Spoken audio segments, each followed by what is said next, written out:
Good morning. That was amazing. You almost all sat yourselves. That was impressive. Without any direction. Before we get started, got a special announcement. Next Sunday night at 6 o'clock is the Parkview Family Fun Night, ice cream and games. So come to that. But sign up in the front foyer if you want to bring ice cream. I don't see here that it's a competition. It is a competition. Okay, I was wondering if you were embarrassed about your braggadocious attitude last year and how Howard came in and stole the silver spoon from Heidi. So it is a competition. I believe it was Roberta who won last year, actually. Wasn't it? I thought Howard won. One of them. We've done this 2 years? Yes, Oh, man. we've been You try to make fun of someone We've and been look robbed like an 2 idiot. years in a row. Are you doing it this year, Heidi? You better believe we are. Well, you better bring your A games, all I know.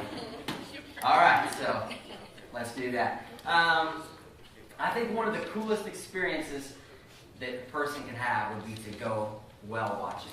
I think just to be out there on that boat, to anticipate, just to be like in the water, and just kind of the mystery of the sea and the ocean is always kind of just amazing me.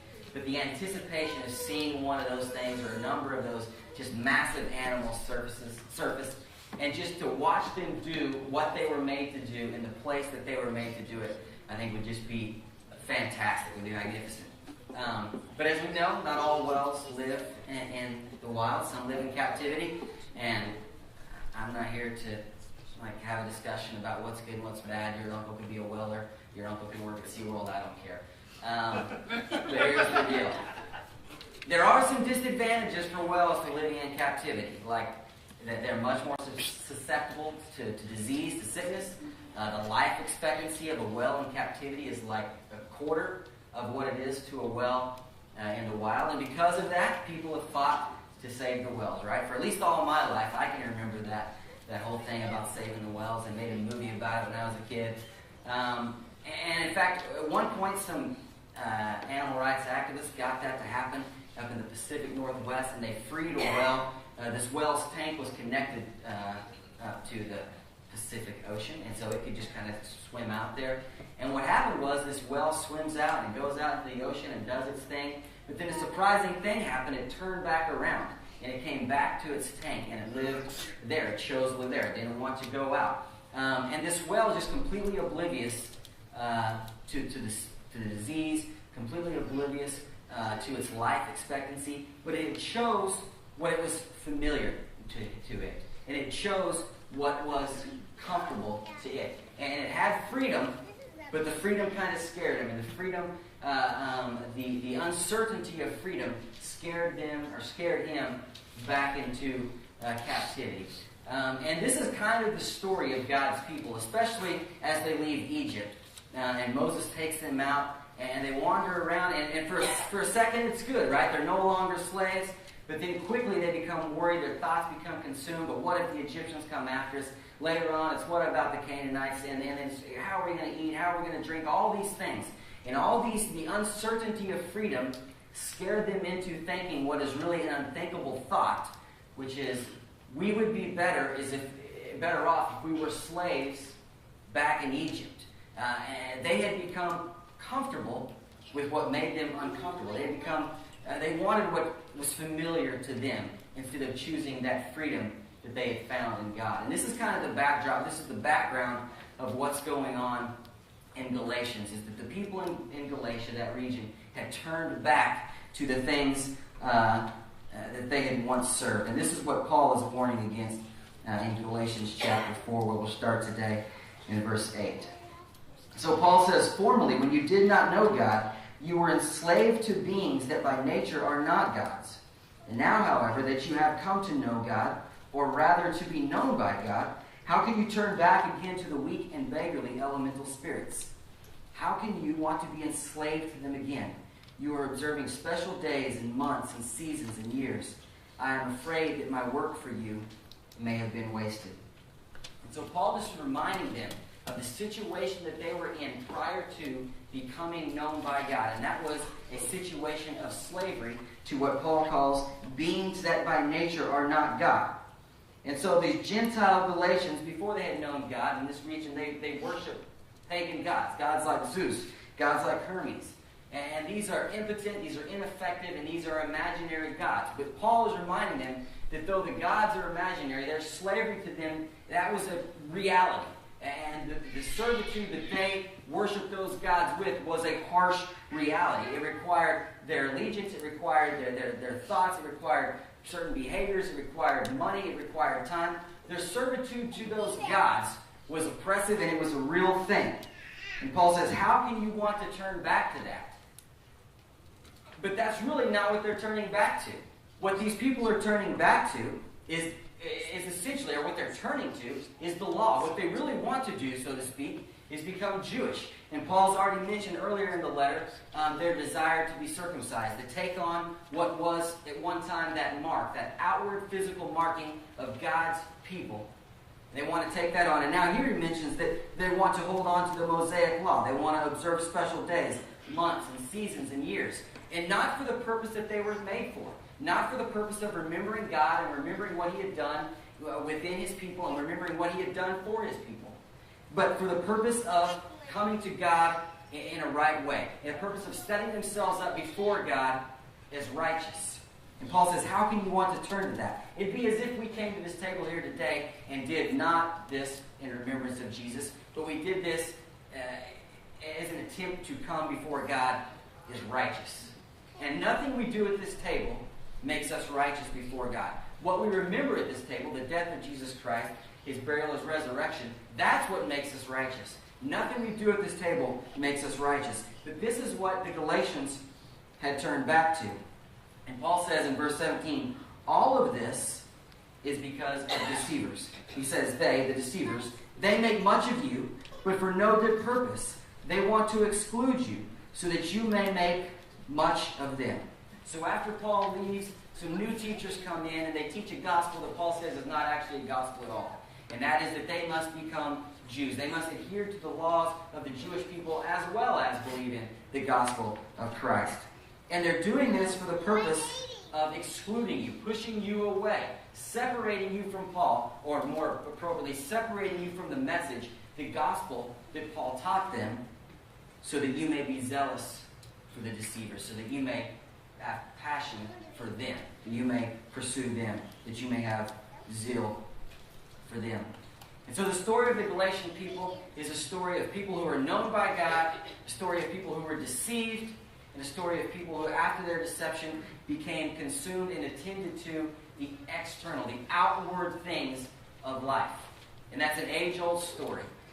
It's a story older than the story of Israel leaving Egypt, because it's the story of the garden. It's the story of the beginning of time, where God created Adam and Eve. He created all things, and then he took these people and created them in a way different than all other things, where he actually reached down into the ground, formed the man from the dirt of the ground, took a rib from the man, formed the woman with his hands, breathed life, didn't just speak life as he did to every other thing, but breathed life into the nostrils of the man.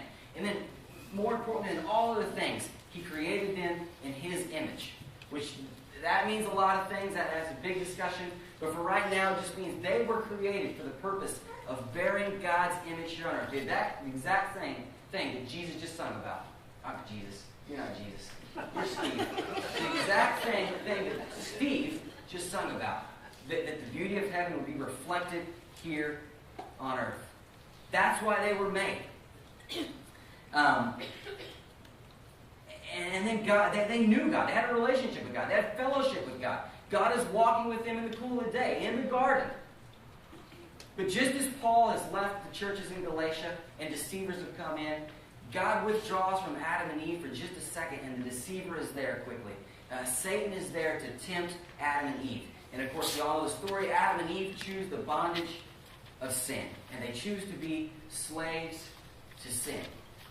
And in that choice, what happens is immediately they notice their outward condition. The very first thing after they sin is they realize their nakedness. When God comes to them, they're afraid and they're ashamed. And they fashion for themselves some garments of fig leaves to hide their nakedness. And you just think about it, that's a ridiculous thing. Like, we just read that and we're like, oh, because we've seen the little kid pictures of Adam and Eve with the fig leaves. Like, okay, that's what they did. Like, think about what you do. Or if you're retired, think about what you used to do. Is a fig leaf appropriate for that? Like, how long is that going to last? But that's what we do. Adam and Eve, they noticed their outward condition, and they tried to make up for it in a totally insufficient way, in a way that they could never do. But immediately after they're deceived, they're consumed with the outward, the external. The same thing that happened in Galatia. As soon as they're deceived, all they care about is the external, the circumcision, the keeping up with the calendar.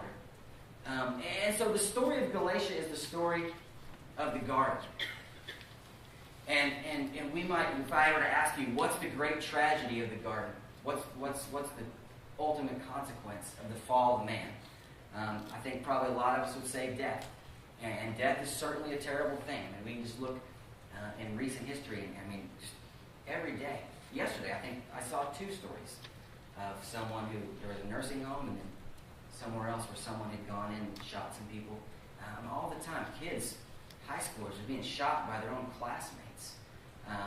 You look at an entire people group was decimated by a Holocaust. You look at tens of millions of people are killed by cancer, 35 million people, many of them children, dead to AIDS. I mean, all these things are a result of sin, and all of them are tragic. All that death is terrible and tragic. But I think even more tragic than that, or at least equally tragic, is not death, but it's what happens to people in the garden. And that is, they forgot what they were made for. The very thing that they were made to do, which is to reflect honor and praise back to God and reflect glory out into the world, as God made them co-workers in His garden, that His beauty and His glory would be known throughout creation. But they forgot that. We suffer this kind of spiritual amnesia. That's what sin does. That's what slavery does. And I think this is that's the real connection between Galatia and the garden. When I was a kid, like I didn't know what legalism was. I didn't know what that word was. I didn't know that there was an idea of people creating rules and standards and principles that now mostly are man-made. I mean, in Galatia it was the law, but that was God-given at least. But now it's just junk we create. And holding those things higher than the gospel of Jesus Christ. I didn't know how to articulate that. I didn't know what that was. But as a little kid, I saw it. And I saw how damaging it was. I saw the people that were, being made and put in those positions. You're not living up to some standard. I saw how damaging that could be to those people. And I also realized that it only took 1 or 2 people in a congregation to really cause some hurt and some pain in a congregation. And so I didn't know what it was, but I couldn't define it, but I knew it was a thing, and I knew it was a problem. But it's only been recently that I've realized that I don't think that those are the 2 biggest problems. I think the biggest problem is the same thing that the problem in the garden, is that legalism and trying to set yourself right in any way before God, except through Jesus Christ, separates you, as Paul says the deceivers were doing, separating them, excluding them. It separates you from your God-given purpose here on earth. Just as the well that lives in captivity is not fulfilling his purpose, his created purpose, in the place that he was created to do it. When we give in to these things that we create, these ideas that we've come up with, and hold them as higher than the gospel of Jesus Christ, it perverts our whole idea of who we are and what we're supposed to do. And who we are and what we're supposed to do is we are worshipers. We were made to worship God in every facet of our life. Not just here. We always call this worship.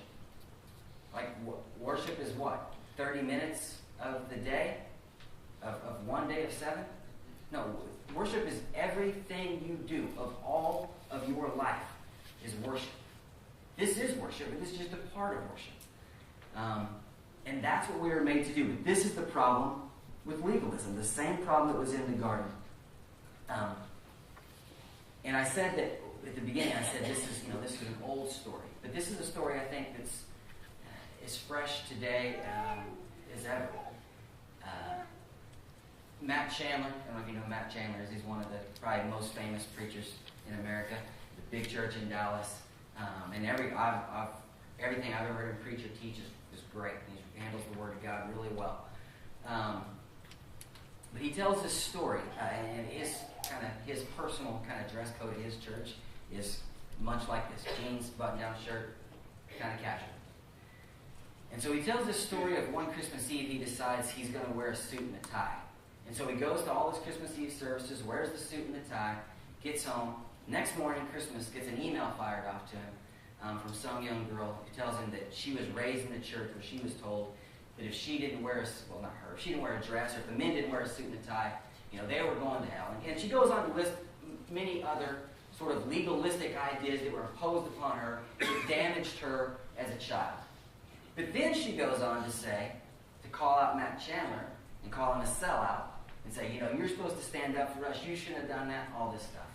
So Matt Chandler says, I just had to reply to her and tell her that the very people that have damaged you and the very thoughts and the very way of thinking that damaged you is the very thing that you've become, the very thing that you're doing.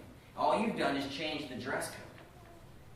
But the way is the same. And I just bring that up to say this. Legalism is not an issue for old people. It's not an issue for young people. It's not an issue for males or females or students or adults. Legalism is an issue if you're a person. If you are a human, you are inclined to these things. And it rears its head in all different ways. But you're inclined to these things. And now I would think that, and it's totally different today than it was in Galatia, obviously. I would be shocked if there's someone sitting here right now that wants to follow all those laws that Justin taped up in that Sunday school room and thinks, boy, that'd be great if I stood right before God because I followed all those things. I wouldn't be shocked if there's someone sitting in this congregation right now that thinks it's a big deal if these two flags are on this stage, or thinks it's a big deal if this table is placed right here in the center of this stage. That's legalism, right? And I don't care. I don't care where these things are placed. So I'm not trying to get them moved, but that's legalism. Okay. So it rears its head in all different ways. But these kind of things, those kind of issues, for reasonable people, I think you can go to Scripture and kind of correct those things and hash those things out and maybe talk about those things. But there's a dangerous way, I think, that legalism has kind of come into the church. And it's always been there, really. It was there before the church. It's been there for the Pharisees, especially, which I'll bring up in a minute. And that is just your Christian duty. That's like what it means to be a Christian. And so we might think that, well, to be a Christian means that I come into this church building every Sunday morning and, man, I go to small group, and every Wednesday night I'm here. I serve at VBS, and I teach Sunday school, and I'm an elder or a deacon. I'm a leader in the ladies group. I'm on the worship team. I wash dishes. I help with the fellowship dinners, whatever it is. I make ice cream for the ice cream social, or whatever it's called, the family fun night. Those are things that we can trick ourselves into thinking make us right before God. And we would never admit that. We would never say, yeah, I made ice cream, so I'm right before God. But we live that out all the time. And even things I think that sometimes are, they're definitely more important than making ice cream. Things just in the broader kingdom work. Things like meeting people's needs. Things like feeding the hungry, like Jesus talks about, or giving water to the thirsty, or even evangelizing. All those things, if they're done with the wrong attitude, if they're done with the wrong heart, every one of them is done in vain. Jesus says this to the Pharisees. The Pharisees have come to Jesus, and they want to know why his disciples are not following all the Jewish traditions.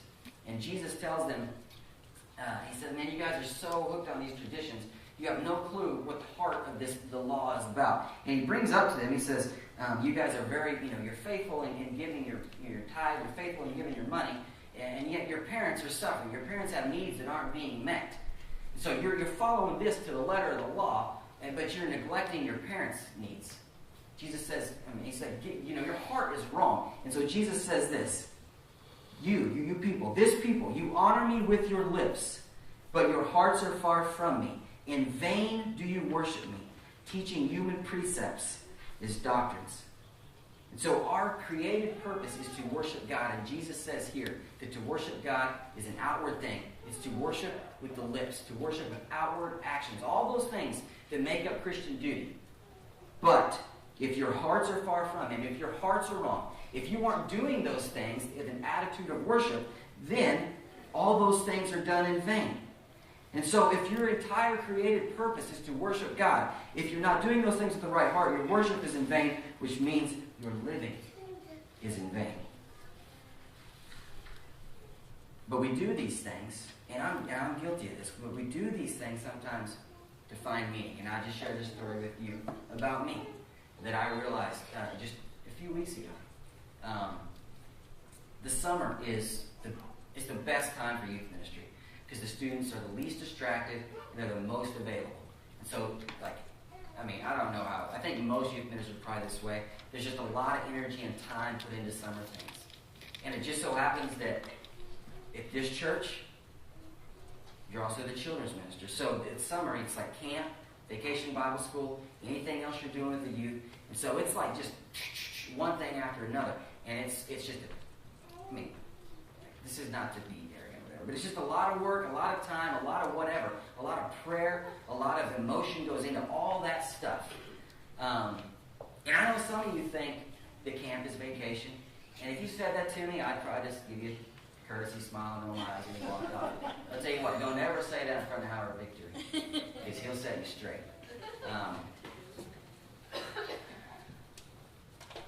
But when we went to Colorado, and we spent the whole week kind of sort of talking about this thing, about what it means to live a whole life of worship. And I came back, that was the last thing we did for the summer, the last big thing. It was on a Friday. I woke up on Saturday, and I told Rose, I was like, I don't know what I'm supposed to be doing. I literally felt lost. I didn't know what to do. And it was crazy. I didn't feel anything. I wasn't happy. I wasn't sad. I was just alive.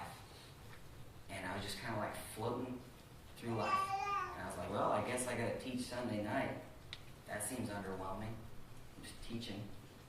I guess I'll teach Wednesday night lesson. That seems underwhelming. It was just the strangest thing. But what was really cool is when our students got back, some really good things happened.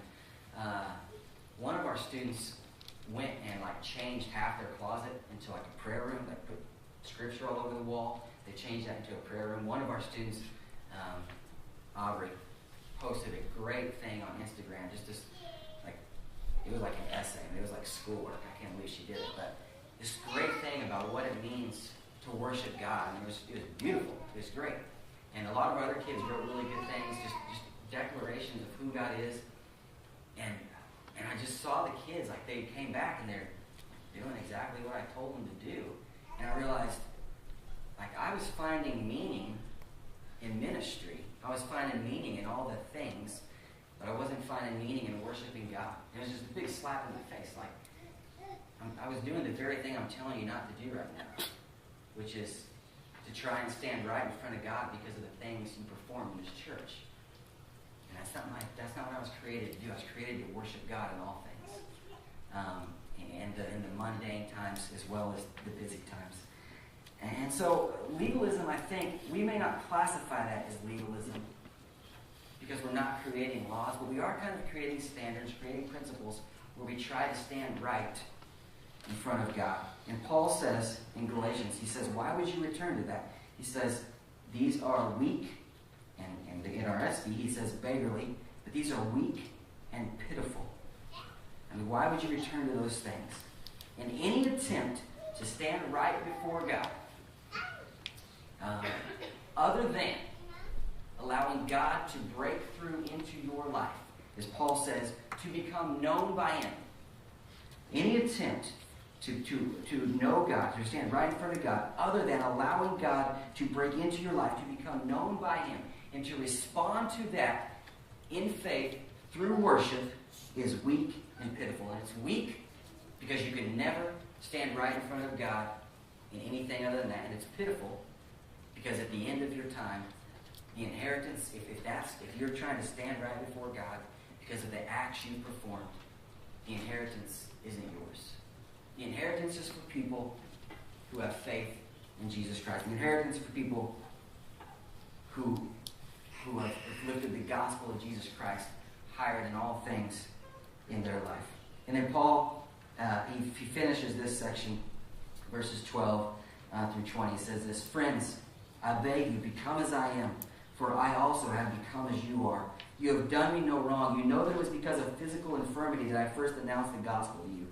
Though my condition put you to the test, you did not scorn or despise me, but welcomed me as an angel of God, as Christ Jesus. What has become of that goodwill you felt? For I testify that had it been possible, you would have torn out your eyes and given them to me." So Paul stops. All these things that Justin's been preaching to you about, this argument about what it means to be right in front of God, Paul just stops it. And he's begging these people. He's expressing love to these people. And he's correcting them. And every appeal, every bit of this, he stops the argument. Every bit of this is an appeal based on family, based on friendship, and based on the collective experience, the experience that they had together while Paul was with them. And Paul asked him, he says, "Listen, when I came to you, I had a physical problem." There's all kinds of theories about what this was. But Paul says to himself, "It put you to the test." Other translations say it was off-putting to you. Whatever this physical situation was that was an issue, it was not an issue for them. So now the question is, well, why then, if my physical problem was not an issue for you, why then now are you looking at yourself and you're seeing your physical problem, i.e. lack of circumcision? Why has that become a stumbling block for you? And so Paul corrects them. He corrects them in love. And then down to verses 18, he says this, "It is good to be made much of for a good purpose at all times, and not only when I am present with you. My little children, for whom I am again in the pain of childbirth until Christ is formed in you. I wish I were present with you now and could change my tone, for I am perplexed about you." There's a place for correction in the church. As I thought of, this is always a scary thing to say. Because for one, who really wants to be corrected? And for two, you don't want, after church, there'd be a free-for-all, point out each other's things. So, it's always weird to talk about or it's weird for me, maybe it's not weird for other people. I think it's sort of a scary thing to say. But I think it's true. There is a place for correction in the church. And I think it's true that we need to be more bold in doing that. And as I was thinking about this, I thought to myself, I don't know that I've ever really been corrected in the church. My parents have corrected me. My brother sort of has. I've had a friend do it. But I don't know that I've ever really been corrected. And it's not because I didn't need it. It's because we don't do that.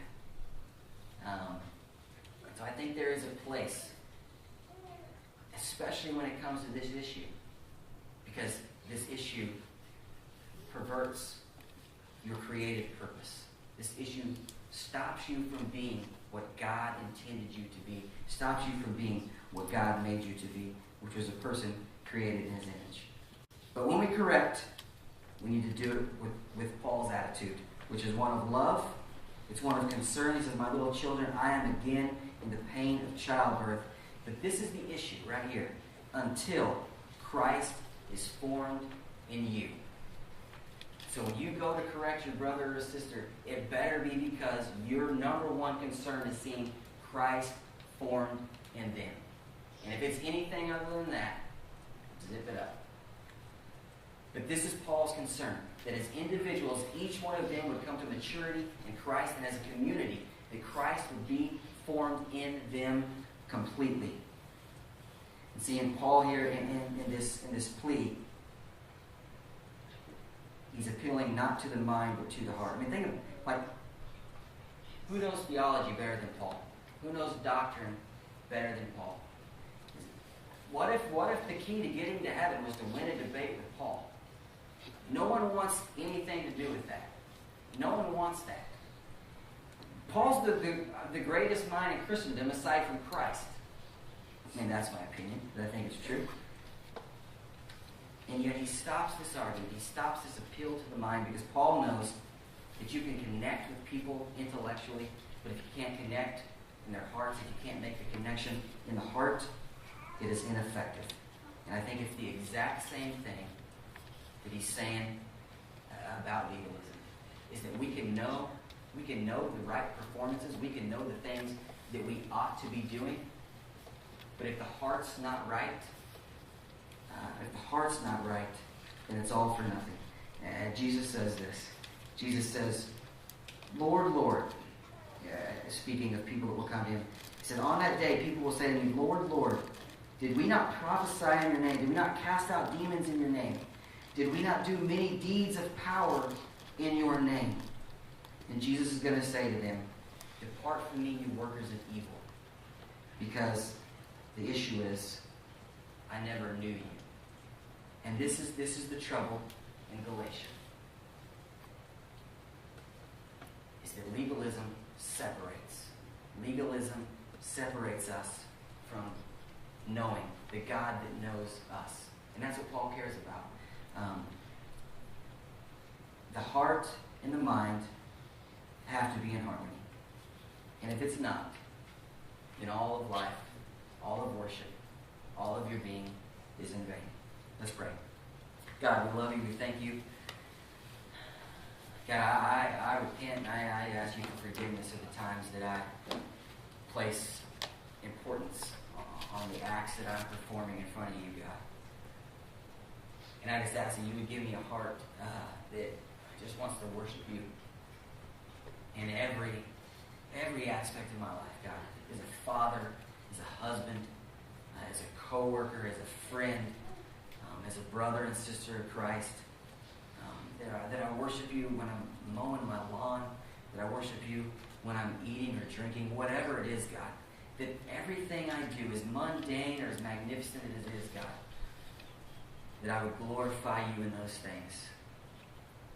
And that I know that the only way that I can stand right in front of you is because you have broken into my life. And you have shown me the goodness and the grace and the gospel of Jesus Christ, God. And the only way I've come to your Son is because you have revealed him to me. And all we want, God, all we want at this church and this congregation is to know you. And more importantly than that, to be known by you, God. And so anything that we've set up, God, that you would convict us of those things. Anything that we've set up as a line of distinction or this is a standard for fellowship. Anything that we have done in our hearts, God, that you would break our hearts, that you would convict us and remove those things, God, so that we can be effective in your kingdom. So that we can be the very thing that you created us to be, which is image bearers. And so we can always, God, reflect praise and honor to you, God, but reflect your glory and your beauty and your power and your majesty and every other thing we could say about you, God, to the world. To our friends and our co-workers, our enemies, that everyone would know who you are, know how precious you are, know how loving you are and kind you are, because we've submitted ourselves to you and we worship you. I pray these things in Jesus' name. If you'll stand.